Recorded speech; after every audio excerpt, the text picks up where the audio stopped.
Beyond goodbye, can AI bring back lost voices? Imagine hearing your loved one's voice again, even after they've passed away. Is it science fiction or is it the future knocking at our door? AI is rapidly evolving, learning to mimic human behavior with startling accuracy. By analyzing vast amounts of data, including videos and audio recordings, AI can reconstruct a person's unique communication style. This technology offers a glimmer of hope for those grappling with loss. Imagine having a conversation, asking questions, and receiving responses that echo the personality of someone you deeply miss. But is it right? The ethical implications are profound. Are we truly connecting with loved ones, or is it simply interacting with a sophisticated simulation? The line between remembrance and exploitation blurs. We must proceed with caution, ensuring respect for the deceased and the emotional well-being of the living. Despite the ethical complexities, the potential benefits are undeniable.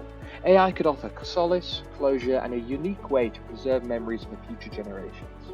Imagine sharing stories with a grandparent, guided by the AI reconstructed voice of their great-grandparent. The possibilities are both exciting and profoundly moving. Are you ready to explore the future of AI and its impacts on grief and remembrance? Follow me, Connor G. Murphy, and my pursuit for answers in this week's episode of Shaping the Future of Work.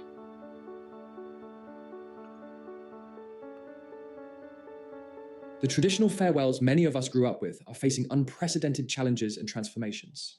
The very landscape of the funeral industry is changing before our eyes. Driving this change are powerful forces. The Sun Life Cost of Dying Report 2025 highlights a stark reality. Traditional funeral costs have hit record highs. An attended funeral now averages £4,285, part of a staggering 134% increase over 21 years, far outpacing inflation. This escalating financial strain, worsened by the cost of living crisis, means nearly 1 in 5 families struggle significantly to afford a funeral. Alongside this cost pressure, attitudes are evolving. We're seeing a decisive move away from solely somber rituals towards highly personalized celebrations of life, now a feature in over half of services. This often involves unique music, readings, or themes, reflecting a decline in strict traditional or religious adherence observed by funeral directors. Simultaneously, simpler, unattended options are gaining ground. Direct cremation now accounts for 20% of all funerals, with 80% public awareness. While significantly cheaper, this convenience sometimes comes at the cost of feeling less personal. Adding another layer of complexity is the persistent challenge of unknown wishes.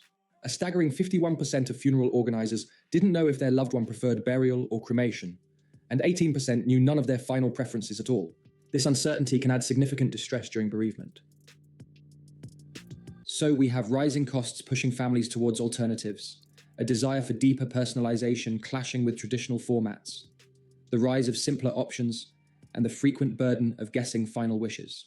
This unique blend of pressures is creating fertile ground for innovation. It's within this environment that futuristic concepts, from AI avatars capturing a loved one's essence, to the very idea of a digital afterlife, begin to emerge not just as science fiction, but as potential answers to today's challenges. In this video, with the help of expert insights, we'll delve into these pressures, the ethics of it all, and to explore the fascinating, technology-driven future of how we might remember and say farewell.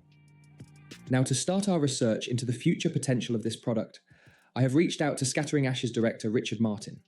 For those unaware, Scattering Ashes is a local leader in post-life services, specializing in alternative remembrance offerings, and he is here today. So without further ado, Richard, having heard this, what are your thoughts on this emerging tech? I feel I've mixed feelings about it, but I like it. Generally speaking, I like it. I think I'm not sure if it helps or doesn't help the grieving process, and I think it might trick the mind into thinking you're actually speaking to the person. But in a way, you are, aren't you? You know what I mean? It's like, so I've used AI for this sort of thing, asking people, like. I, for example, I used it the other day to ask what Bertrand Russell and the Buddha thought about Scattering Ashes, and they spoke to me in the AI gave me a sort of Bertrand Russell's opinion in Bertrand Russell's voice. So it was quite fascinating, and I think I like this. I like this. Yes, it's a bit, it's on the edge, isn't it, of ethics? It's right on the edge. completely agree. You might be denying the proper grief that they've actually gone, and that might have a consequence too that we can't foresee, Connor. So it's not an easy moral question. What is your take on the potential beneficial nature on this technology? Fascinating question, actually. I mean, because I don't know whether it's beneficial or it's not. I genuinely don't know, because I've seen these exercises, these AI exercises, where they give enough information about the person so that the AI is kind of like, not only can speak in their voice, in their actual voice, and then they have a sort of it has a deep enough understanding of the way that they look in the world to give a reasonable response to any particular question. Well, that sounds great, but it's not true. It's not real, is it? No. So I have completely mixed feelings about it, because I don't know whether you're denying that, like, well, what's it doing? Is it helping? It might be. I don't know. For some people, they might go, "Yeah, Dad, that's exactly what I would have thought you'd have approached that. Thank you." Yes. It's not, but it's not real. No. It's not real, and it's just a sort of like it's, I don't know. It's just generate versions. It's like faux, and in that respect, what does it do? I genuinely don't know what. I mean, there's a huge amount of work needs to be done around this before we start, I think, messing around this, because you've got, I'm sure, I don't know what the psychologists and psychiatrists say about this sort of thing, but it could be amazing. It could be allow people to transition from that period of like wanting to be able to go and ask that loved one that question. That would be fantastic. But then it's not actually it's not them, is it? So No. I mean, yeah, fascinating subject. A massive thank you to Richard Martin, Director of Scattering Ashes here in Dorset. Next, we have another guest speaker to talk about the ethics behind it all.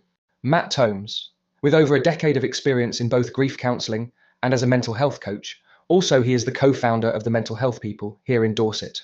Thank you, Matt, for taking the time today. And jumping straight in, what is your opinion of this potential technology being used in the afterlife and funeral sector?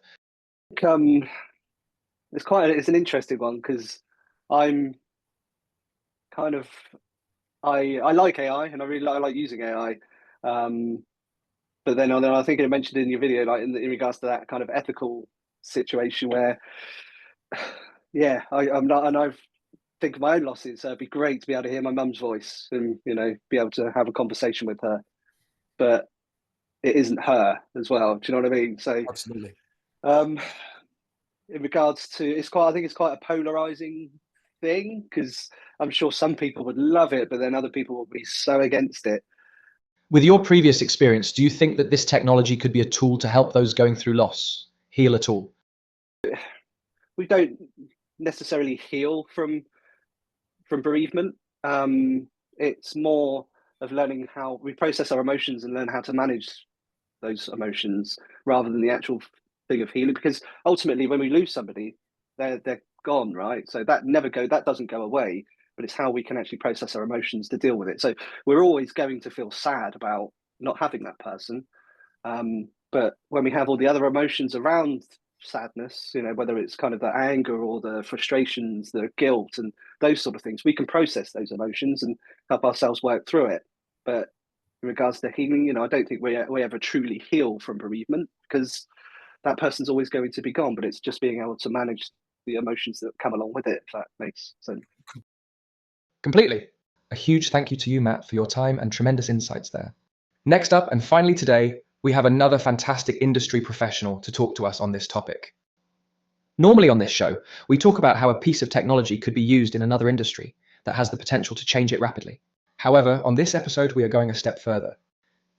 We have discussed the theoretical possibility that this is coming to the funeral industry, but now we will hear from Robert Locascio, the CEO of Eternos, a new tech startup coming out of America that has just had their first customer for their AI avatar legacy service just 3 months ago.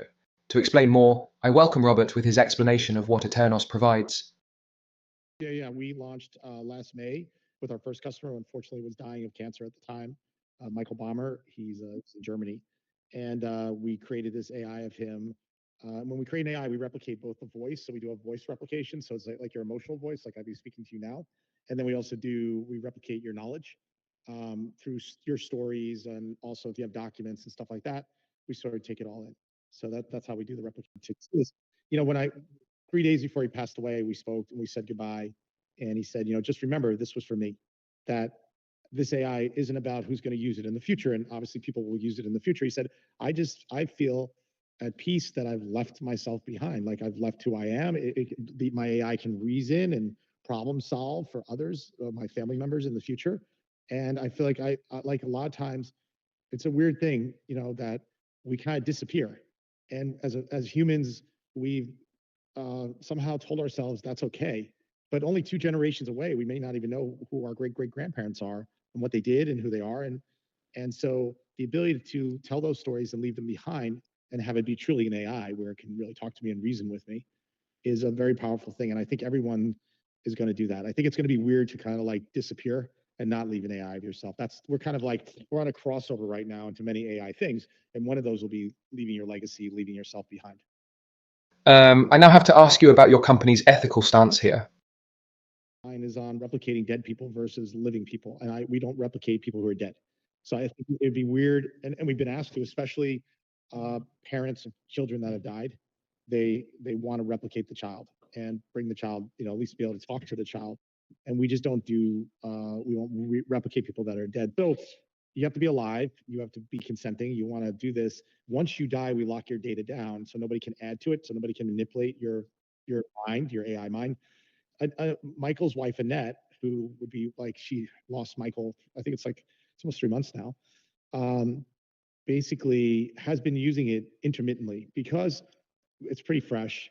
And it is a hard thing to hear, like he died and now to go talk to him, it's kind of hard, I think, on her, because it really sounds like him. Plus she can ask you questions like, how do you feel about things? Or what did you think about when we first met? I remember when we first showed the AI to Michael, and then Annette came in and talked to it. She was asking very personal questions like, how did you feel the first time we met? And it really, in a loving voice, came back and said, I knew I was in love with you, and when I saw you, and it was a beautiful thing. We all started to cry because she realized he's going to be leaving soon, and yet his AI is here, and it really was him, or felt like him. So it's interesting. I see we have the use case. It doesn't replace death. It doesn't replace someone grieving. It's nothing weird. Like people, at least the net hasn't done anything weird with it. I think, dying is a process that we're not going to outbeat by creating an AI. Very interesting and exciting stuff here. My final question for you, Robert, is on your future outlook for this fascinating technology. I think everyone's going to have their own personal AI. I just think that's the way it'll fall out. I think there will be general purpose AIs, but I think ultimately, like, everyone will have a digital twin, and that digital twin will do work for you and buy things and stuff. Right now, the concept is pretty much like we're talking to a godlike AI, like an open AI. It's got everything in it, and I talk to it. It takes in my data set. It then provides a lot of value to me. But I think there's a different type of AI. Thank you so much for your time, Robert. Really interesting stuff. Everyone, we stand at a fascinating intersection. The traditional ways of saying goodbye are being reshaped by the undeniable pressures of cost and a growing desire for deeply personal, unique remembrances. As we've explored, this challenging landscape is precisely what's driving innovation and opening the door to futuristic possibilities, fundamentally altering how we might approach farewells in future years. Before we close, I want to extend a heartfelt thank you to Richard Martin, Matthew Tomes, and Robert Lacasio for their invaluable input and support in bringing this discussion together. And now for a final thought that perhaps underscores the very technological shifts we've been discussing. If you haven't realized it yet, the person you've been watching, the visual representation speaking to you, has been an AI avatar. And the voice you've been hearing? That too is a 100% AI-generated recreation. It seems the future of digital representation, in many forms, is already here. Thank you for watching.